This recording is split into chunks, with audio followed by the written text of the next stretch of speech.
basics on APA format. One, I don't like this view so small, but what can you do? And that matters less. So what's the first thing with APA format? Somebody tell me. So you can go in and you can do a quick, hey, let's make it double spaced. And because Word's default is to have a paragraph, is to have a push on the paragraphing, you also, and I'm working on a Mac, but it might be slightly different options when it comes to PC, but not so far off. But in Word, and sometimes Google Docs, it will automatically put in extra space after a paragraph. If it's there, you'll see like an 8 here, and I'll show you what that does so that you know not to let it do that. So when there's extra space, it may be hard to see. That's not the right button. I'm not in a web page.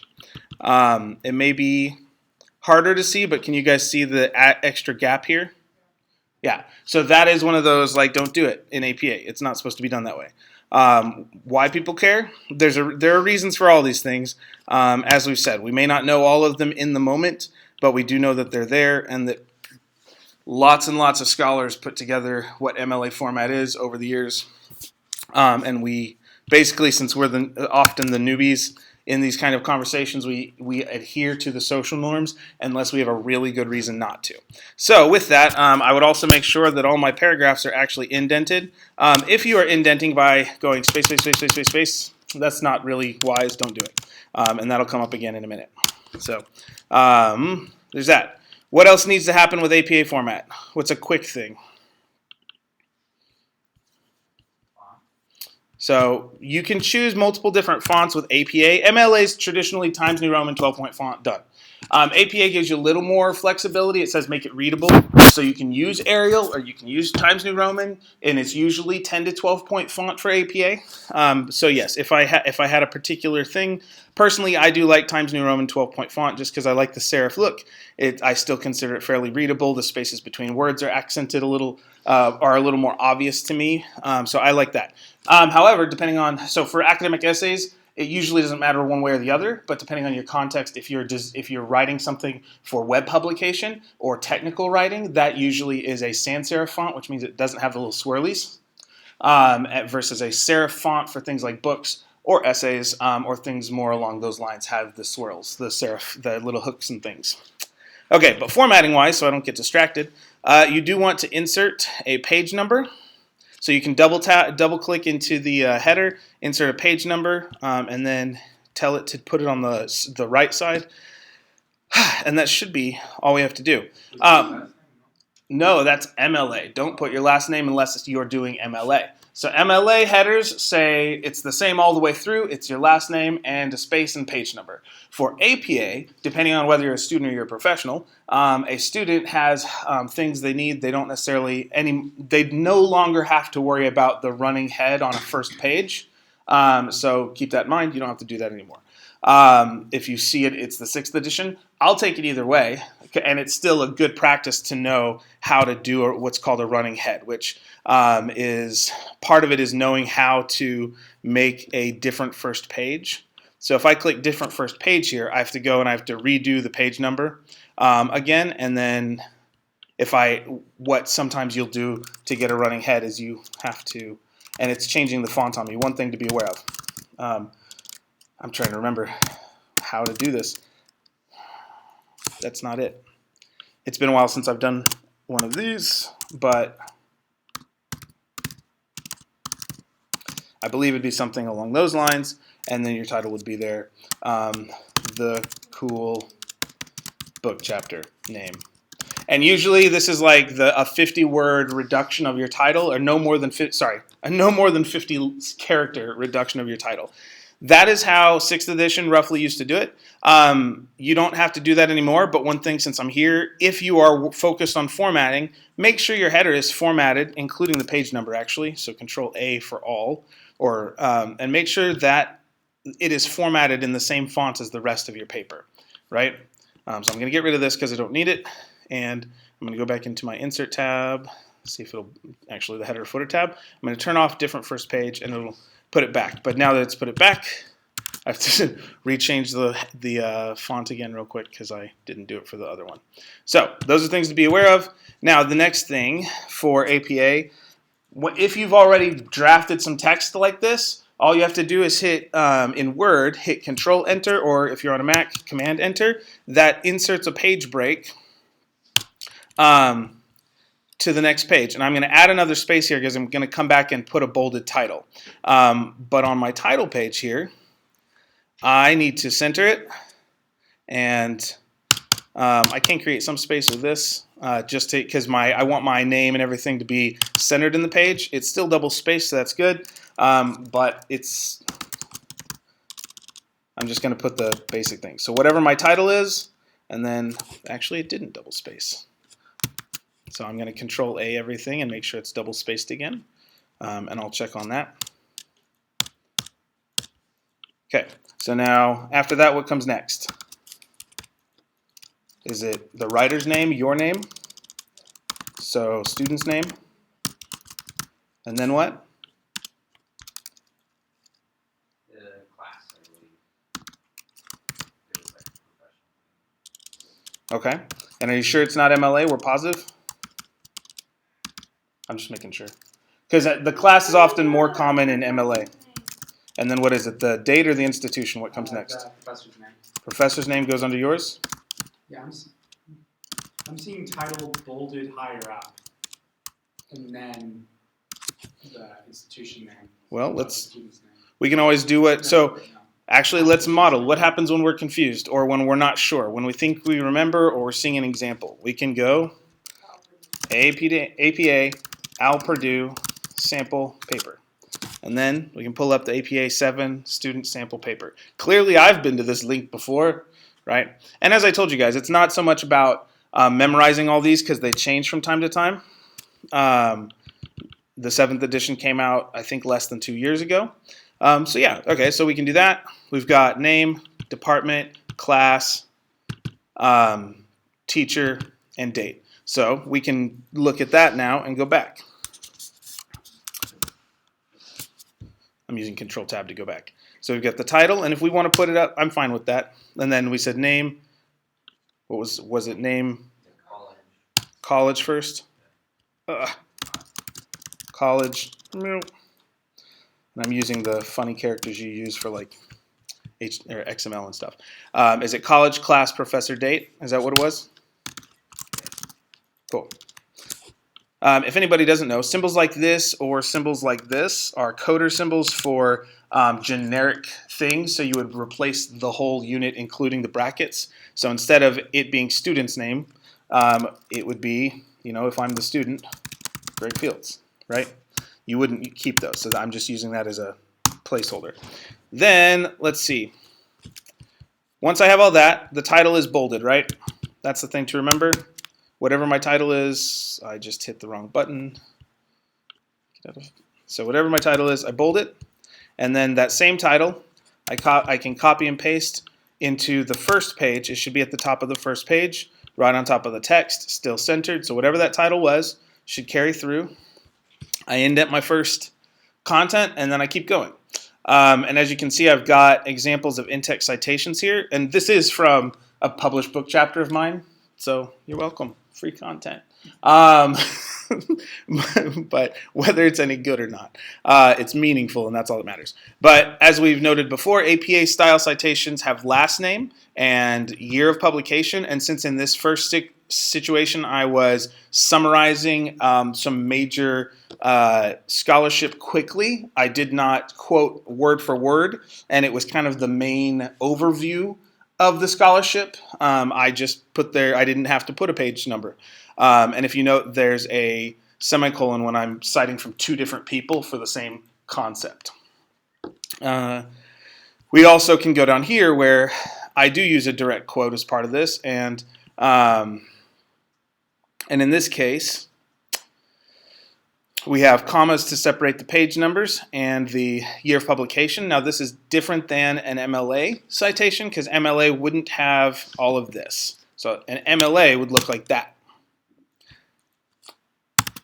Cool. So what else do we need to do? So we've got our paragraph. Is there an extra gap here, or is it where it's supposed to be? Okay.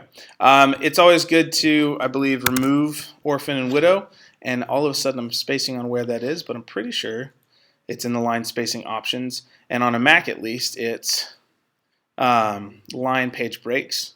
So I'm going to get rid of widow orphan control so that if it's at the bottom of the page, it just stays there and it fills the whole text. So if it's an academic essay, this matters. You want the whole page to be filled. You don't want it to suddenly create weird gaps at the end. In some publication settings, you want, for the sake of your reader, you want a line like this to end up starting a new page. And so when you're designing in a more fluid state, you usually don't want the text broken up like this. But in an academic essay, we just want it to run. Okay. So then, I wrote all my cool stuff.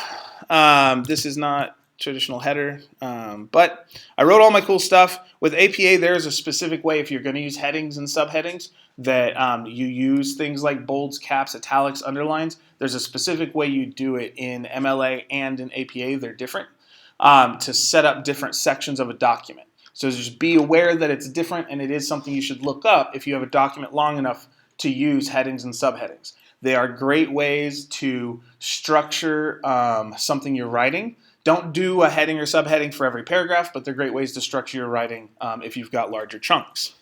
Once I get down to the end of the paper, I'm not going to do enter, because that's how you get, if you do this and I enter down till I get to the next page, I'm like, okay, it's right here. I'm going to put my references page in, but then, oh wait, I forgot, I needed to add a little more text. And so now my references has slid.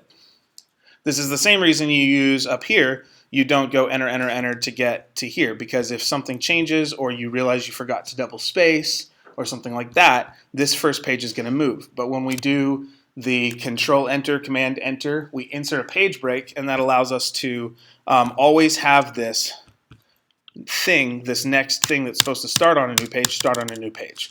If you don't, that becomes a problem when you're dealing with technologies. As we've learned in this class, technologies going from one to the other, whether it's Word or Google Docs to Canvas or whatever, they don't always read the same way. So if in Word you say enter, Word might read it as this is a 12-point font, new line. Word then communicates to something like Canvas, and when you read it in Canvas, Canvas just read this is a new line, and Canvas does new lines at 14 or 16-point font. And then suddenly everything shifts, and when you read it in Canvas, it doesn't look like it does in Word. That's just understanding technologies talk in a different language. To fix that, we tell it if Canvas reads insert page break, it reads it the same, and that content always starts on a new page. Does that make sense? So, kind of fun to think about the language of computers and whatnot. And because the references page is a major section, it gets centered in APA, and it gets bolded. And I'm going to pretend that I've got an actual citation. Well, I guess I could use something like this. I'm just going to borrow this text to pretend it's the information for a citation to keep us moving. So I go on to the new thing. I no longer want this centered, and I'm going to pretend that this is my source. Please look up this specifics on APA format. In this case, it would actually be, I can't remember this scholar's first name, which is terrible because it's a really good source.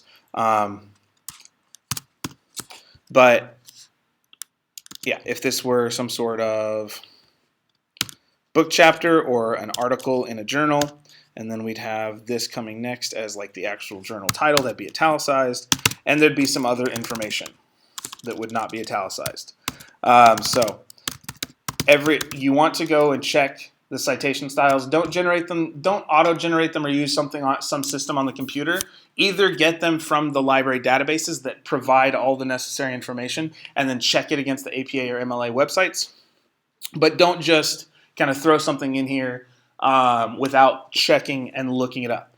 I look it up every time because as a final check.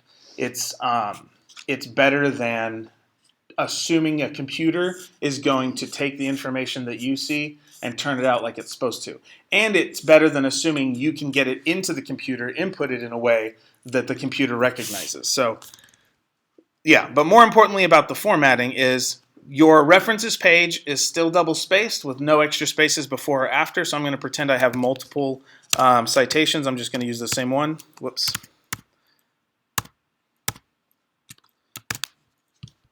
So I'm just going to pretend these are each separate citations.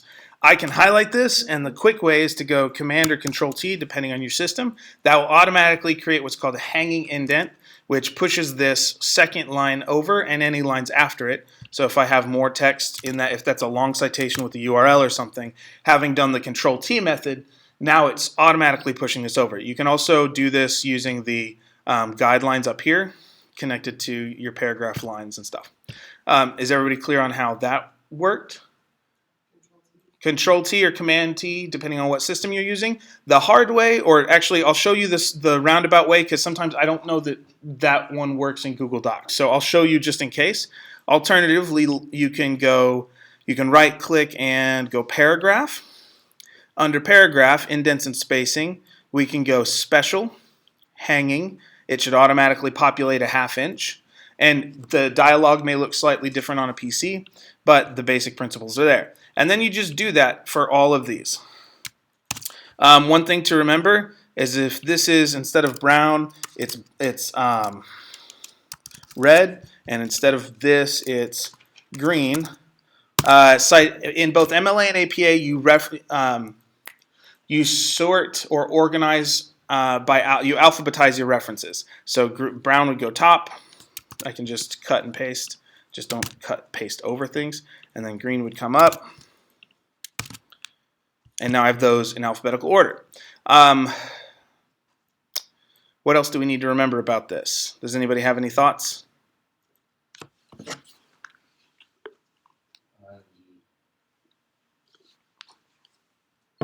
you have the same quote from the same author, but it's different reference to the same author, you would put an A at the end of the 2007 D. Okay, so true. So say, there's a couple things there. And first, say you have 2 works by the same author. If they're in the same year, so say this one was reinforcing their existing linguistics, and this is breaking. I don't know, because that's mean. But they both came out in the same year. I would do something like this.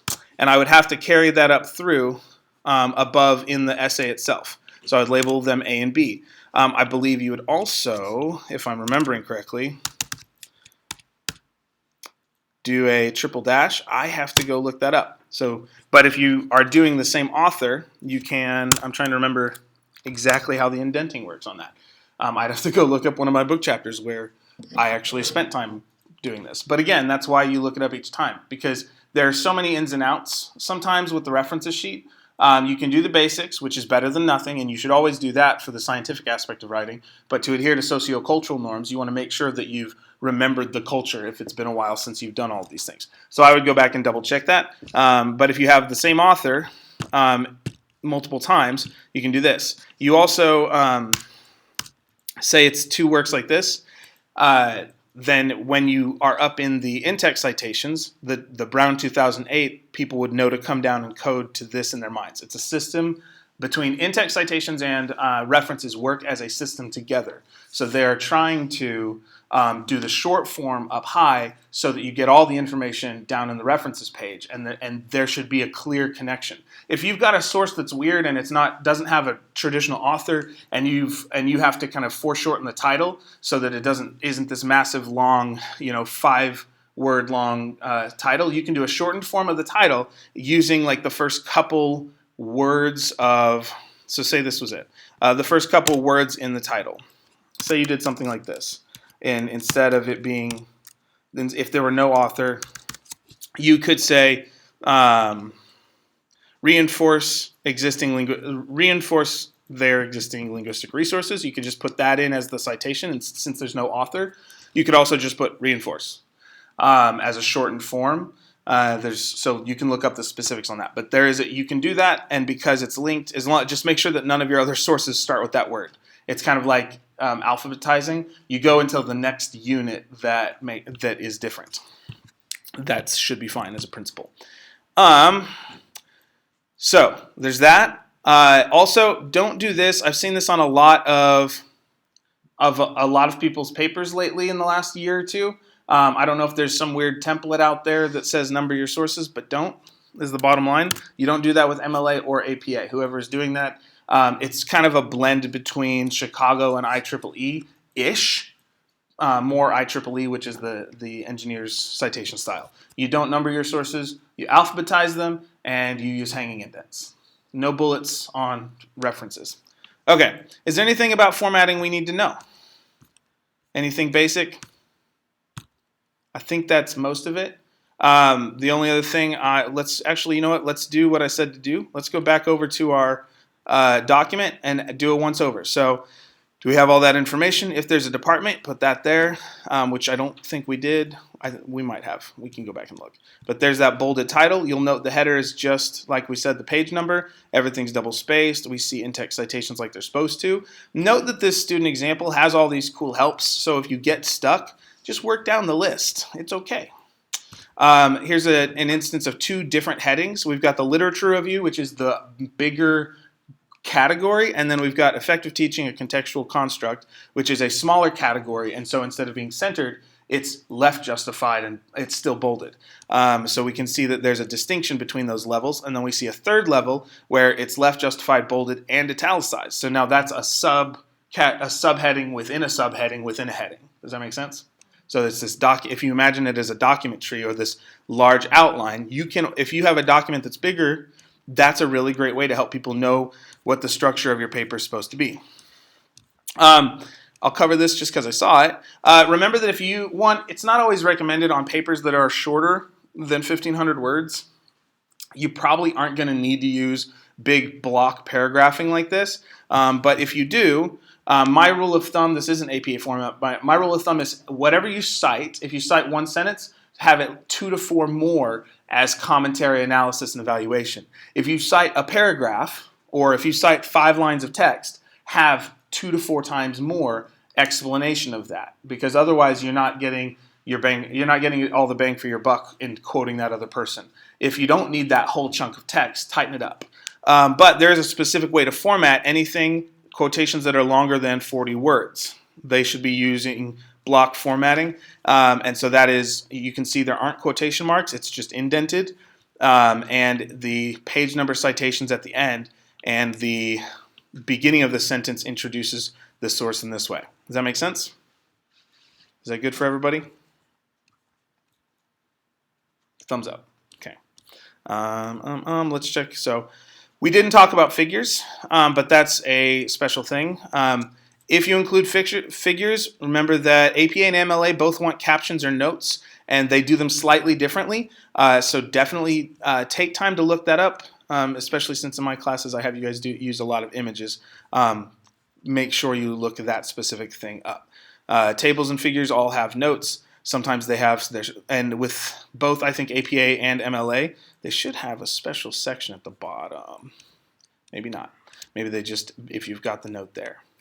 So if it's only 1 or 2, maybe you can. I'm not going to actually comment on that because I have to go look it up and I don't have time to do it right now. But you can see how this, the hanging indents are here. You can see that these are alphabetized. And I think that's good.